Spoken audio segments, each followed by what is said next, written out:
ایک عورت اپنے بچے کو لے کر شہنشاہ بغداد حضور پیران پیر شیخ عبد القادر جیلانی کی بارگاہ میں آئی، آ کر عرض کرنے لگی میرا یہ بچہ ہے، آپ سے محبت کرتا ہے، تو آپ اسے اپنے پاس رکھ لیں اور اس کو جو ہے وہ محنت کروائیں، مجاہدات کروائیں، اور اس کے بعد یہ اللہ کا محبوب بن جائے، اللہ کا دوست بن جائے، اللہ کا ولی بن جائے۔ آپ نے فرمایا ٹھیک ہے۔ آپ نے اس بچے کو قبول فرما لیا اور اس کی والدہ چلی گئی۔ جب اس کی والدہ چلی گئی تو آپ نے اس بچے کو محنت مجاہدے پر لگا دیا۔ اب جو مجاہدہ ہوتا ہے، محنت ہوتی ہے، جو عبادت ہوتی ہے، ریاضت ہوتی ہے، جو چلا ہوتا ہے، مراقبہ ہوتا ہے، وہ اتنا کھانا کھانے سے تو نہیں ہوتا طے کہ اتنا کھانا کھا لیں، ادھر سے آ جائے وہی کھائے، ادھر سے آ جائے وہی کھائے، گھر سے پکا وہ بھی کھائے، پیٹ بھر جائے، بیمار ہو جائے تو ہو جائے، لیکن جائے اندر جو مرضی ہو جائے جائے، ایسے تو نہیں ہوتا۔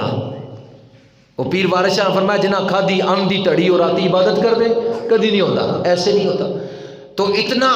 اتنا رزق کھانے والے رات کو سوتے ہی ہیں، دن کو بھی غفلت کی نیند رہتی ہے ان پر، کیونکہ جب کھایا ہی اتنا ہے۔ تو جو محنت مجاہدہ ہوتا ہے اس سے جو ہے وہ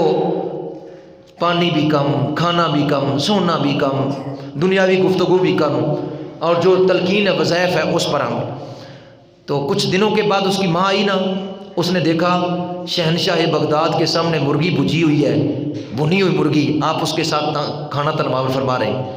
اور وہ جو بچہ تھا نا، لڑکا جو تھا اس کا، وہ بالکل دبلا پتلا کمزور ہے، رنگ زرد ہو گیا اس کا۔ اس نے دیکھا جلال میں آ گئی عورت، اسے پتہ نہیں تھا کہ مجاہدہ کیسے ہوتا ہے، محنت کیسے ہوتی ہے، کیسے مراتب ملتے گئے، کیسے مقام اور بلندی ملتی ہے، کیسے مقام اور رتبے ملتے گئے، اسے اس کا علم نہیں تھا۔ وہ قریب ہوئی، اس نے کہا عبد القادر خود تو بھونا ہوا گوشت کھائیں اور مرغیاں کھائیں، اور میرا بچہ دبلا پتلا ہو گیا اور اس کو تو ایک جو ہے وہ جو کی آٹے کی روٹی کھا رہا ہے۔ آپ نے فرمایا اس بی بی کو فرمایا ادھر بیٹھ جاؤ۔ وہ بیٹھ گئی۔ آپ نے کھانا تناول فرمانے کے بعد ہڈیاں رکھتے گئے ایک پلیٹ میں، اور ہڈیاں رکھنے کے بعد آپ نے فرمایا اب بتا کیا کہتی ہے۔ اس نے کہا میرا بیٹا بھوک کے ساتھ مر گیا، نڈھال ہو گیا اور جسم کمزور ہو گیا، دبلا پتلا، آپ مرغی کو کھا رہے گئے۔ آپ نے فرمایا اچھا۔ آپ نے اس مرغی کی ہڈیوں پر ہاتھ رکھا، قومی باذن اللہ الذی یخزی العظام وہی رمیم، اے اللہ کے حکم سے اٹھ جا، کھڑی ہو جا، جو بوسیدہ ہڈیوں کو زندہ کرتا ہے۔ بس اتنا کہنا تھا کہ وہ مرغی پر جھاڑتی ہوئی اٹھ کھڑی ہوئی، اور وہ کاں کرتی ہوئی وہ جا رہی تھی، گویا یوں کہہ رہی تھی کہ عبد القادر ولی اللہ، اور وہ جا رہی تھی۔ آپ نے اس عورت کو دیکھا، فرمایا بی بی جب وقت آئے گا ان مجاہدوں سے،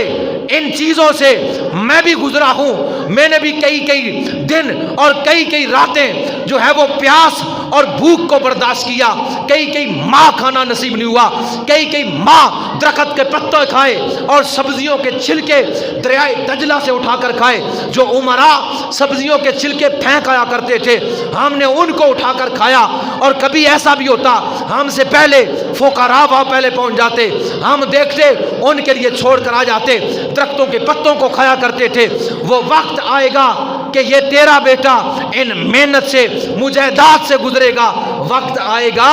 پھر اس قابل ہوگا جیسے آج ہم مرغیوں کو کھانے کے بعد زندہ کر دیتے ہیں، اللہ کی توفیق سے یہ مرغیاں بھی کھائے گا، مرغیوں کو زندہ بھی کرے گا، مرغیاں بھی کھائے گا، مرغیوں کو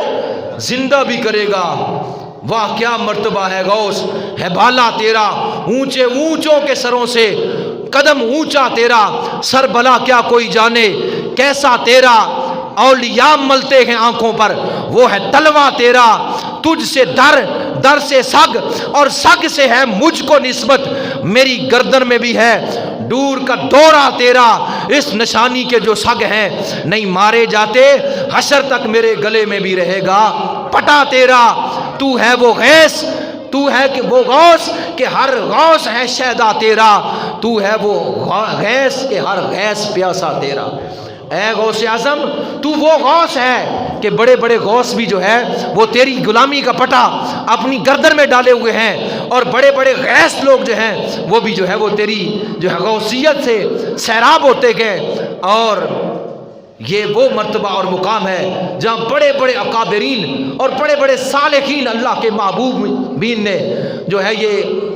کہا کہ ہم تو کیا، ہماری گردن میں بھی غوث اعظم کا غلامی کا پٹا ہے، ہم تو کیا، ہمارے جو ہے گلے کے اوپر بھی، ہماری گردن کے اوپر بھی غوث اعظم کا قدم ہے۔ بعض نے یہاں تک کہا ہماری آنکھ کی پتلیوں تک غوث اعظم کا جو ہے وہ قدم ہے۔ الغرض غوث اعظم رضی اللہ تعالی عنہ آپ فرماتے ہیں کہ جب میں اپنا راز مردے پر ڈالتا ہوں تو اللہ اپنے فضل سے، اپنے کرم سے، اپنی قدرت سے اس کو زندہ فرما دیتا ہے۔ جب میں اپنا راز، جب میں اپنی نگاہ کسی مردہ پر ڈالوں تو وہ زندہ ہو جاتی ہے۔ اللہ کا ولی اگر کسی مردہ دل کے اوپر نگاہ ڈالے اللہ کے فضل سے وہ مردہ دل زندہ ہو جاتا ہے۔ اللہ کا ولی اگر کسی مردہ بدن پر جو ہے وہ نگاہ ڈالے تو وہ مردہ نہیں رہتا، وہ زندہ ہو جاتا ہے۔ فرمایا جب میں اپنی نگاہ، اپنا راز مردے پر ڈالتا ہوں اللہ اپنی قدرت سے زندہ فرما دیتا ہے، اللہ اپنی قدرت سے زندہ فرما دیتا ہے۔ آپ کے بہت ہی فضائل اور مناقب ہیں، بہت ہی آپ کی جو ہے وہ شان اور عظمت ہے۔ ہمیں چاہیے ہم اللہ کے صالحین کے ساتھ تعلق، نسبت کو قائم رکھیں، ان کی غلامی کا پٹا اپنی سینے میں سجائیں، ان کے جو ہے تعلیمات، ان کے طریقے کو اپنائیں اور ان سے محبت کا دم بھریں، تو پھر کیا ہوگا، ان کے طریقے پر چلنے سے اور ان کی تعلیمات پر عمل کرنے سے اللہ اپنے فضل سے، کرم سے، کیونکہ المرء مع من احبا،